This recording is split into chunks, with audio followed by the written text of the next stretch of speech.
on YouTube, and we're going to get started here in about 5 seconds. I'm going to hit the record button, and I'm going to say a few words, and then we'll get this party started. Perfect. All right. Welcome back to the 7th Generation Podcast. And I appreciate everybody who's joining us today. We have two excellent guests who are joining the show. We have Leonard from Koa Puna and Whisper from the Savagez MC. Both are key organizers for the upcoming Pacific Sovereignty Run. We'll be discussing the event, its significance, and how it brings together communities. I just want to say welcome to the show, Leonard, Whisper. It's great to have you. Thank you. It's good to be here. Absolutely. Absolutely. So we're going to start with you, Leonard. Can you tell us a little bit about your background and how you got involved with Koa Puna, which is a motorcycle club? Right. So we've been riding since we were, kids in Hawaii, and I moved up here. When I say up here, I mean to the Pacific Northwest from the islands. And we got with other Koas that were here, and we, when you're away from home, you tend to gravitate to each other. So we all got together as a crew, and then we touched base with home and got the okay to do a chapter. And we opened our chapter, which is now 3 years old. My brother's in it also. My brother's a vice president. I'm the president. And we have a full chapter down in Vancouver, Washington. We also have another one up in Tacoma, Washington, which we work closely with. And that's my brother, president out there, Gito. So we've been out here for like 3 years at the Pacific Northwest officially. Man, excellent. And so where did the club get its start at? On the islands? Yes, in Hilo with German and Uncle German and Wayne Wiper are the founders of the club, and now since I passed. But it's a big club, and most of the islands. We don't get to see them as much. We're kind of, we're up in Washington. We don't get to go home as much as we can, but we have a lot of guys from other outside clubs like Oahu and Hilo who has actually been up here and visited us and been to some of our meet and greets. In fact, we have Lance Wilson, who's been with the original club in Hilo, actually coming up to go to the PSR with us. Actually, he's coming up, I think, on the 23rd, and be riding up with our club. Outstanding. And just want to ask you, what inspired you to join Koa Puna, and what's your experience been like so far? That's a good question. I think I was more inspired of the brotherhood of other Hawaiians with the same, we all kind of grew up the same way. We think the same. And like I said, when you're up in the mainland, you tend to gravitate to each other. You have the same morals, we all are into motorcycles. We all like riding. We like the barbecue. Hawaiians are all big guys. So with the riding and the barbecuing, that kind of brought us together. And, we're other Koas. So we're proud to represent where we're from. Why not start a chapter? So a call was made, and when it was okay, that's how we got it. And so far we're going strong. I was lucky enough to meet Tavita, which is a Pacific Savage president at the time. And we were a small club. And after talking with him and meeting with him and keeping constant contact with him, I went up to a couple of their pules. It was kind of a thing like, hey, let's get together to see what we can do. And it led us up to this PSR. Yeah, beautiful. I love it. So Whisper, I just want to, ask you to share, if you can, just a little bit about your background and just kind of what led you to the Pacific, or not to the Pacific Savage, to the Savagez MC. Just want to get that correct. So just so our listeners know, we have Pacific Savagez Motorcycle Club and the Savagez Motorcycle Club, and Savagez MC is the brother club to Pacific Savagez, and Whisper is a member of that particular organization. But just want to know a little bit about your background and what led you to the organization. Yeah, well, first of all, say Abba, say ano, Whisper, anono aneno, aho, Dr. B, chichino o hatwataseyano. Said hello, my name is Whisper from the Northern Arapaho Nation. I'd like to thank you, Dr. B, for inviting me to this great meeting. So with that said, again, gentlemen, it's a pleasure to be here.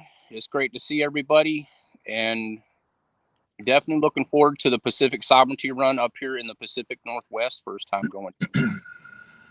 Say myself, I'm up here from Washington, and bear with me, HCB, if you will. I got a tendency to go off script. So in a roundabout way, you asked me how I became involved in this, you know, and I'll say, you know, myself, I'm previously incarcerated. I've done a fair amount of time up here in the Washington Correction Centers, you know, across the system up here. And on the inside, natives and islanders, we walk as one. We're side by side inside these walls up here, you know, and that's unfortunately, but the reality of it, that's how my brain is wired. You know, I'm still out here walking in these same manners, you know. So when I heard about this, well, first I was at a powwow in Muckleshoot a couple years ago, and I met HC Rooster at that powwow. And you know, I'm like, man, what's going on with these guys? You know, so we get a little dialogue going, and you know, we hit it right off. Great guy, you know, HC Rooster, wonderful guy, man. We're real happy to have got the opportunity to meet him, and real grateful for where it's led. You know, but talking with him, I learned, you know, what you had just said earlier. You know, is two patches, one empire. You know, and that's the Pacific Savages and the Savages walking side by side and riding side by side out here in these communities.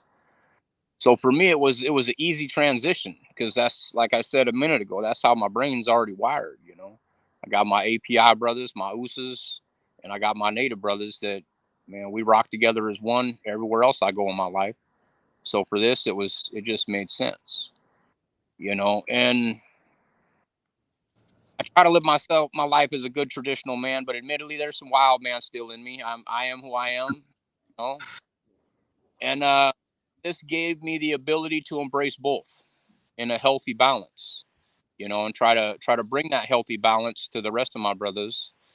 You know, out here in the community, I'm heavily involved in our culture, powwow scene, everything that's out here, and it gives us the opportunity to now incorporate the rest of my brothers from the Savages along with me into some of the things that I'm already doing, and get that cultural connection going out here in the community. So when we started talking about this PSR, man, that's exactly what that is. But I'm talking on a bigger scale, much more larger scale, because we bringing in everybody. You know, we bringing in the natives, we bringing in the islanders, and we bringing in allies in between. You know, and that's I'm really looking forward to it. Absolutely. And just so our listeners know, you do a lot of nonprofit work, a lot of work in the community. Maybe you can share with us a little bit about some of the organizations that you represent and some of the community efforts that you've been involved in. Yeah, for sure, man. I appreciate you giving me the ability to share that, because reality, man, I'm proud of some of the changes in my life and where I've ended up with. You know, one of them being where we're sitting right now. I would have never got here without the steps taken, you know. So say when I got out of prison 7 years ago, and I made it my mission to dedicate my time to ensuring that the bros that I left behind didn't go without anything. You know, I sat there feeling the shortcomings of some other people that were supposed to be helping us, you know. So I got out of here and I started volunteering everywhere I could and making it a point to help. And from there, somehow, man, I don't know how it happened, but here I am 7 years later. I'm now the guy with a contract for Washington Department of Corrections, as well as Washington Division of Youth, Children and Families, to where me and my crew provide all the Native American services to every prison and every juvenile facility across Washington state. It's amazing. That's all done through the umbrella of a nonprofit named Unkatawa that I work for. Wow. It's amazing. That's an amazing journey, and that has led you to the Pacific Savages Empire organization via the Savagez MC. And I know that, you know, I can just tell you this. I'm really excited about the fact that you're with us now and looking forward to the future. really looking forward to the PSR and bringing together the Native community along with our Islander brothers and sisters, our relatives. Yeah. So Leonard, you're sitting out in your car right here in Vegas. It's got to be hot out there. Yeah, let me see. It's 107 degrees right now. Yeah, and I'm not driving. I'm in parking lot. So maybe you could tell us a little bit about some of the work you do on the side, because you're involved in MMA and boxing. I'm really curious, just kind of how your history with that. Yeah, so I own and operate a boxing MMA club in Vancouver, Washington. I think we're going on 22 years right now. I'm currently here with one of our female fighters that's doing a pro debut. So we're out here at a training camp with a couple world champions that needed sparring. So I just took a break and ran out here so I could do this podcast, because I mean, this is a very important podcast for us, obviously. But that's what I normally do. We got a bunch of amateur fighters, amateur boxing, pro boxing, amateur MMA, pro MMA. We have a lot of kids.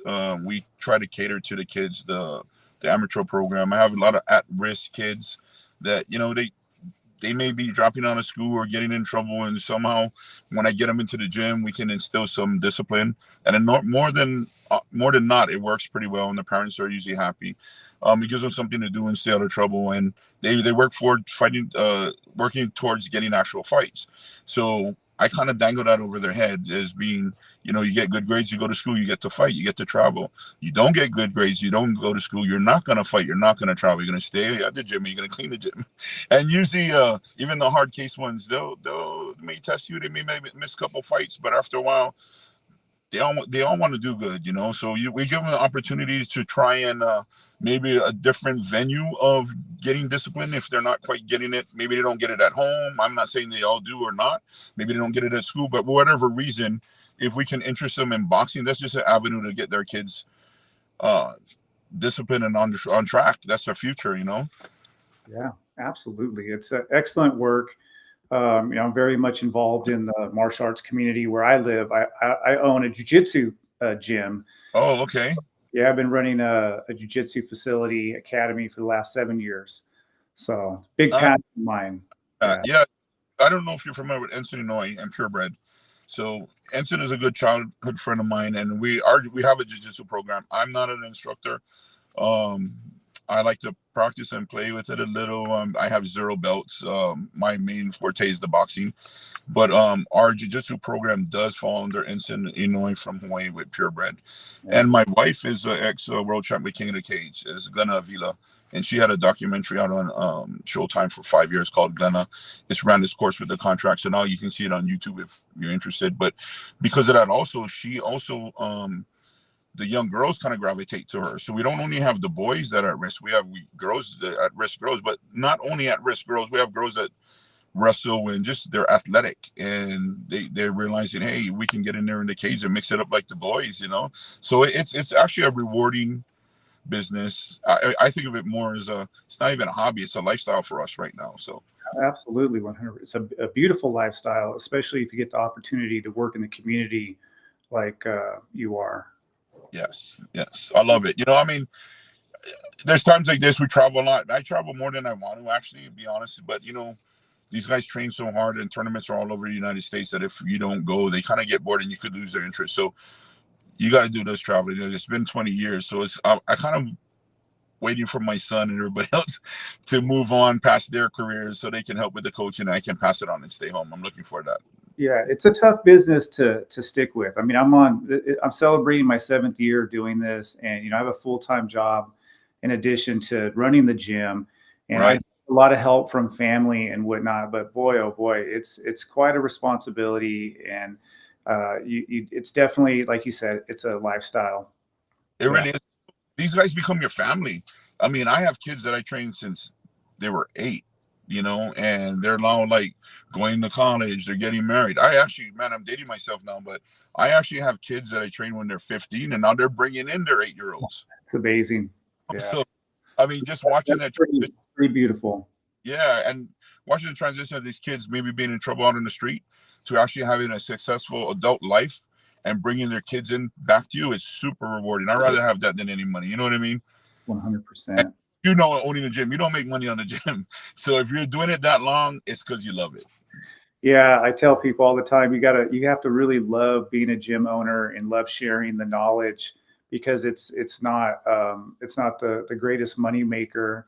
But boy, oh boy, you get so many other benefits from it. Just being able to serve the community and help our youth out, and being able to share the knowledge as well. You know, jiu-jitsu is primarily what we do at our gym. And I've been training for over 20 years, and I love it more today than I did even when I started. I know. No, every year I say this is my last year. It's my last year. I've been saying it for 20.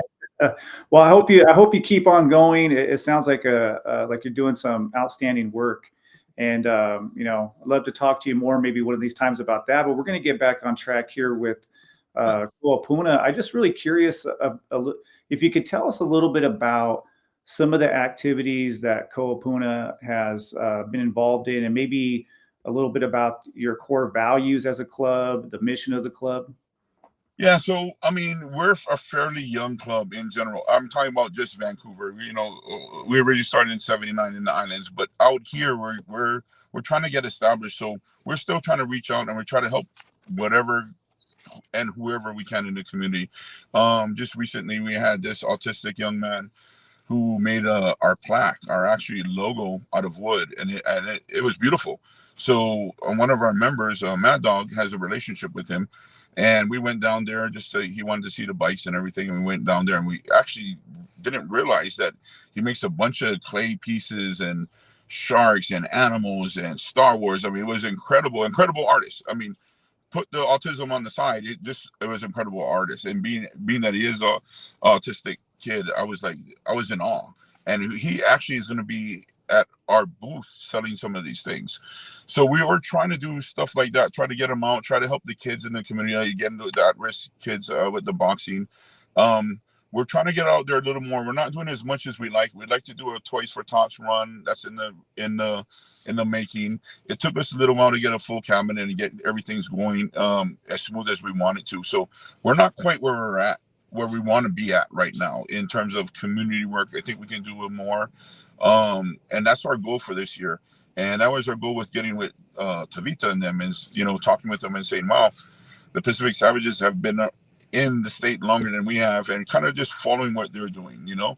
And I think we have similar core values, you know, like with our club, it's family first, job second, and club third, you know. Nothing against the 1% clubs. I know they say it's family first. Actually, I won't even touch that. But we are a family club. We stay in our own lane, you know. We're not trying to be a 1% club. We're not a 1% club. I have nothing against the 1% clubs. I have a lot of friends that are 1%ers, but that's not us. We're a family club. When we ride, we enjoy riding, and when we're done, we barbecue at somebody's house. You know, we take turns going to each patch member's house, and it works out fine for us. And we get along with every other club that's out there. I mean, I have 1%ers, regular clubs, RCs, everybody. They're all shooting a shaka sign. So that's where we want to be. We're in a specific lane, and we want to stay there. Outstanding. Now, Whisper, with Savagez MC, this is a big event for the club. Savagez started in 2023, so it's very, very much a young motorcycle club. Again, a brother club to Pacific Savages, and so obviously it's a big moment for the club. It's an opportunity to share what the club has been up to. A lot of hard work, from my understanding, behind the scenes with Koa Puna, with Pacific Savages. But maybe, Whisper, you can share what is Savagez MC going to bring to the PSR? Yeah. No pressure. Yes, you know. On a real note, man, it's, first of all, it's just an honor to be involved. You know, just to be able to have the opportunity to be with so many other like-minded individuals and relatives is going to be a beautiful thing. You know, and I had a conversation with Coach a while back. Me and him were talking about, you know, the blending of cultures, you know, and what that can look like and what we'll have the ability to do out here.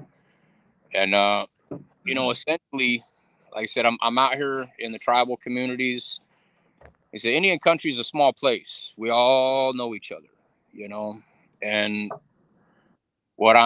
my overall goal with this that I'm bringing, not just myself, excuse me, but that the Savages throughout all of our networking is bringing, is a touch of our culture, you know, with the blessing, you know, smudging.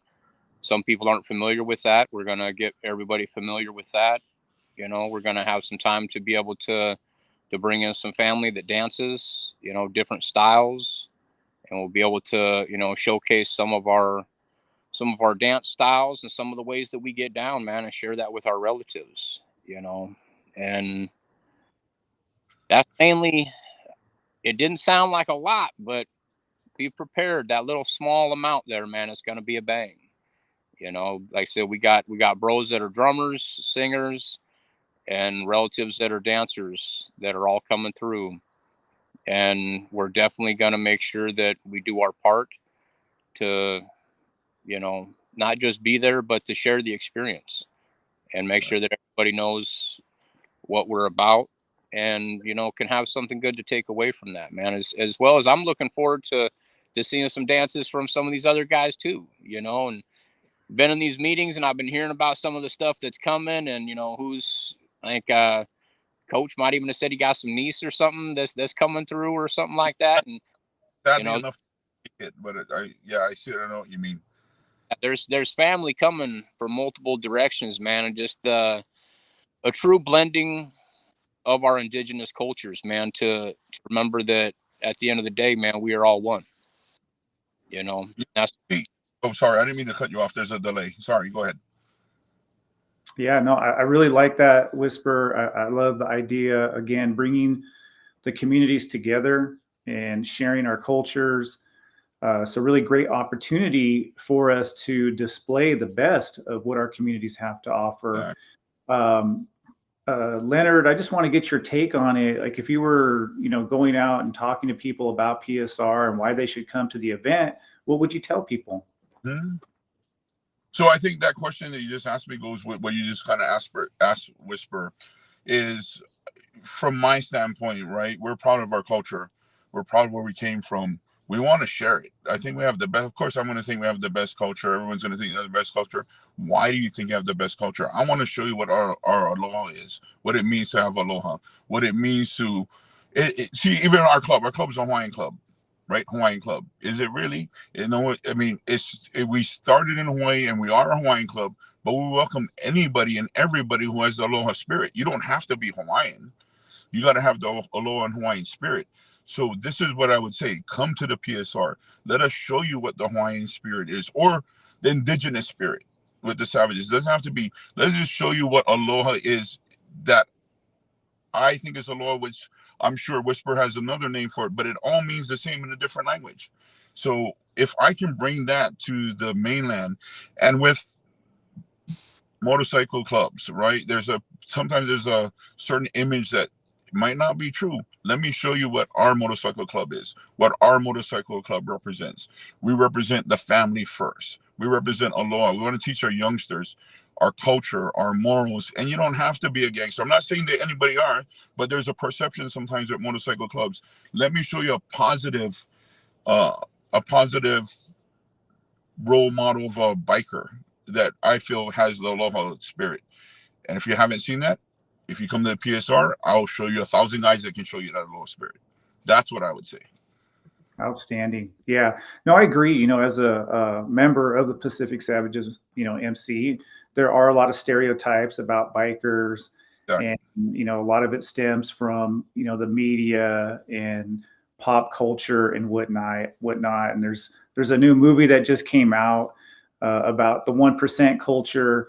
And so, you know, bikers are kind of have the spotlight on them right now. But our organizations, whether it's Savagez MC, Pacific Savages, Koa Puna MC, are culture-based clubs. Right. And it's about community. It's about family.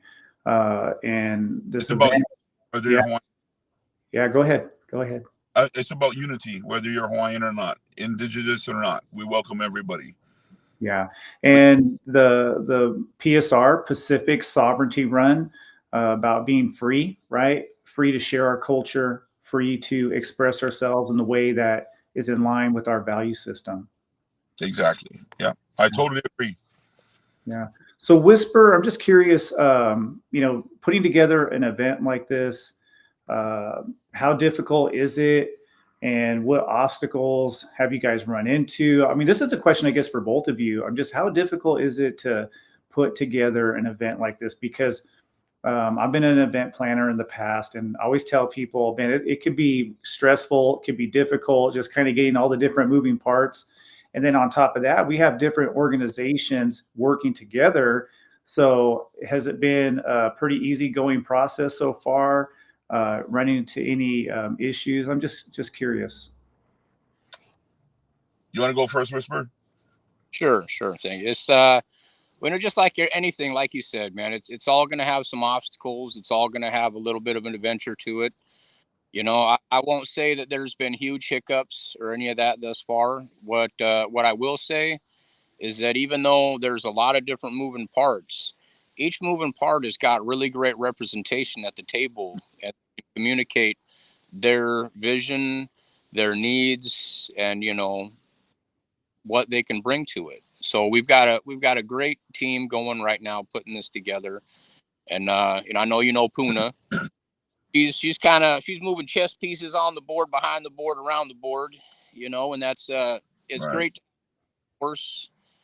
And I'll say at this point, I believe driving force that keeps all of us moving ahead. But we're moving ahead in unison, man. So we've got a lot of things going on. Logistically, planning anything like this, it's got potential to be a catastrophe. I mean, it would just be 100. I mean, things can Right. try, but from the jump, location was nailed, date was set, hotels communicated, and from there now it's just about roles and parts that each of us are going to play to ensure that the day goes by. So without a proper table of people that know how to communicate, this could have been a complete cluster. But even with the few hiccups that we had towards the beginning, man, they ironed out smooth, they ironed out quick, and I feel we're on a good path towards an awesome event. Beautiful. Leonard. Yeah, and I agree as well. Puna and Kamaka did a great job of organizing it. Everybody has representation that's been well. So I haven't seen much hiccups from where I'm standing from. So I think it's going well so far. And I think it's pretty much planned as it is. It's pretty much set. I think we're ready to go. I love it. I love it. So let's talk a little bit about some of the activities. I know, Whisper, you had mentioned the Native American side of it. I'm just curious, from the poly side, what can we come to expect, Leonard, from the event? I've been kind of traveling, like I said, with these tournaments. I've been going back to back tournaments. So from what my understanding, I haven't got to sit on a lot of the Zoom meetings, and I will be sitting on one tomorrow. But what I'm getting from my guys is there should be some dance troops, should be some singers, and short of that, I think that's pretty much from the poly side, as well as the indigenous side is going to have dance troops and singers as well. So I'm sure there's going to be food and crafts. I know there's going to be some tattooing, Polynesian tattooing going on at the same time. But Whisper might have better knowledge than I am on that part, just because I've been traveling so much lately. Well, we got a bunch of islanders and a bunch of natives together, so I'm assuming there's going to be a lot of food. There's got to be a dance, right? That's good. So, Whisper, can you tell us a little bit about the vendors and some of the folks that are coming out to join us on that day? Yeah, and like I said, there's going to be plenty of vendors out there. We've got a definite mixed bag on that too. We've been working to ensure that there's poly vendors, native vendors, as well as food, and a mix on that as well. So I mean, it's a very versatile deal going down, man. You'll be able to walk through booths and see one style of stuff, and right over next door you're going to see a whole nother style. But it's all about the people. And I'll say, as far as part of my responsibility was helping, bring in some native vendors, from the powwow circuit, and I'm aiming to intentionally get people that sell different things. I mean, I don't want for people that, you know, specialize in the same exact thing. So I've got different vendors that'll be able to bring a different perspective and a different region of things, you know, because that's Turtle Island, man. It's vast, my brother. You know what I'm saying? But some people may have a misperception, you know, to think that when they say Native American, they might just envision one thing, man. But there are many nations across this nation, if you will, you know, and each one of us have our way of doing things, our own values, our own beliefs, you know.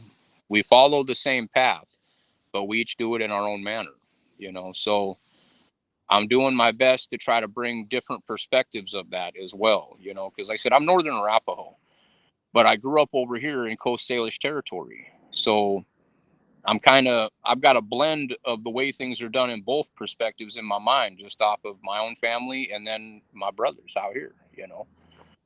So I'm trying to ensure that everybody that comes to this event gets to see that same perspective. You know what I'm saying? That it's different, man. It's not a one size fits all kind of deal. But I tell you what, man, when you're family and you're there, you're gonna feel treated as such, man. Absolutely. Well, let's just go ahead and give some of the information out. So this is the Pacific Sovereignty Run 2024. It's taking place August 24th, 1 p.m. to 7 p.m. The American Legion Post 15. That's 25405 97th, Kent, Washington. Again, looking at the flyer, there's going to be a lot of great vendors, raffles, food, performances, Pacific Savagez Motorcycle Club, Savagez MC, Koa Puna, Section 8, and just a bunch of community people coming together just to share. And if you're in the area, you don't want to miss this event. The Pacific Sovereignty Run is something that started a couple of years back, and it continues to grow. And it looks like, to me, just from talking to Puna, talking with Kamaka and both of you, that this event is going to be very, very special, especially with the fact that we have some Native representation really for the first time. And I think it's going to bring another aspect to the run. So I'm really excited for it. I'm actually flying out the Friday, the night before. So I will be there and hopefully get a chance to do some podcasting. But, you know, I don't want to take up too much of your guys' time. But, you know, Leonard, I just want you to, you know, if you have any final thoughts or a message that you would like to share with our listeners here. Okay, you know, I think we covered a lot of it. I think, like you said, if you want to see what true aloha is for islanders and people, indigenous people, and you're not quite sure what it is, come to the PSR.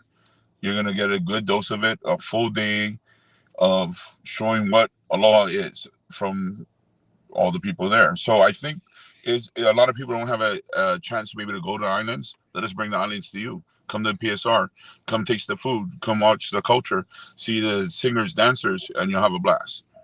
I love that. And also, too, can you just share a little bit about your gym again, just in case people are in the area, if they want to come to your gym and train? It's going on and off because my fighter just got in the car. She was sparring, so it kind of messed with the I guess the lighting here. But yeah, we're in Vancouver, Washington, 7588 Delaware Lane. Vancouver, Washington. We're open Monday through Thursday. Then we got a beginners class at 5:30 for just fundamentals. We have a competition class at 6:30, and at 8:39 the pros come in. Everybody's welcome. All levels are welcome, all ages. Well, not all ages. Our insurance won't kick in until they're 8, so it has to be 8 and above. Okay. But come check it out. You don't have to be a fighter. Learn self-defense and discipline. That's what it's all about. I love it. And also, Koa Puna MC, how do we get in touch with you if somebody's interested in contacting your motorcycle club? So if somebody's interested in you cut up. Can you hear me? No. Leonard. What was that? Can you hear me? Yes. Okay. So if somebody would like to get in contact with Koa Puna, how would they go about that? Oh, so right now, all we have for our local chapter is Instagram page, and that is Koa Puna _ Van Washington. So I'll say it one more time: Koa Puna Van Washington, and that's the best way to get a hold of us. We do our weekly runs. We put pictures up so everybody can kind of see. And if you want to get in touch with us, if you have any other local guys that want to ride, or anybody that wants to ride, anybody wants to realize, like I said, we're a family club. You want to ride with a family club, you want to ride and you want to barbecue, that we're the club. I don't allow my guys to go to the bars, not at least wearing their cuts, and we don't go to clubhouses for the most part. Like I said, we're more of a family club where we ride on the weekends and we barbecue, and that's pretty much it. If that sounds like his club for you, give us a call. Wonderful. And Whisper, how can listeners get involved, support the Pacific Sovereignty Run, and also be a supporter of Savagez MC? Yeah, well, let's got Instagram, Facebook, Savagez MC. And, like you said, man, we're side by side with Pacific Savagez MC as well. They've got a very large following on Facebook and Instagram as well. You can always reach out to either one of those entities on either one of those platforms. And we're all out here doing the same thing. You can always looking for more participation. And as far as the run that's coming up, man, I sure hope if you're in the area, man, even if you ain't in the area and you're trying to get down with the get down, boy, come on. I like that. Get down with the get down. Yeah, I agree 100%. Also, too, this is, just a call to action. If you are a biker out there, if you're a poly biker, if you're just somebody who likes our get down, reach out. And, we have chapters, we call them tribes, all over. And, we're looking to get into the community. And we are definitely a bunch of scary looking guys at times, but you can tell we're pretty friendly. So don't hesitate to walk up to one of us, whether it's Koa Puna, Pacific Savagez MC. All the brothers are all very welcoming, very, very loving brothers. And so if you ever run into us, by all means, walk up to us. Feel free to introduce yourself. If you want to have a conversation, I know the brothers would love to chop it up with y'all. So that's just a little PSA to the general public in regards to our respective organizations. Both of you, I can't tell you just how thankful I am. And, I feel real grateful that we have community people like the both of you, the stuff that you do, not just in the MC community, but the stuff that you do as part of your daily life, your daily existence, getting out in the community. I have a lot of respect for you, Whisper, and the nonprofit work that you're doing with our brothers right behind bars, and our relatives and our communities in need. And Coach Leonard, man, it's been a real pleasure talking with you, especially from one martial artist to another. I grew up loving boxing. I wanted to be a boxer as a kid. That was like, I was a big fan of Roberto Duran and all those great legends. And I ended up, going more towards wrestling and then eventually jiu-jitsu. But I grew up as a very avid boxing fan. So much respect, man. I know the work that you're doing is important. So anything else you guys want to add before you guys leave here? No, thank you for giving us this platform to get our info out. Appreciate it.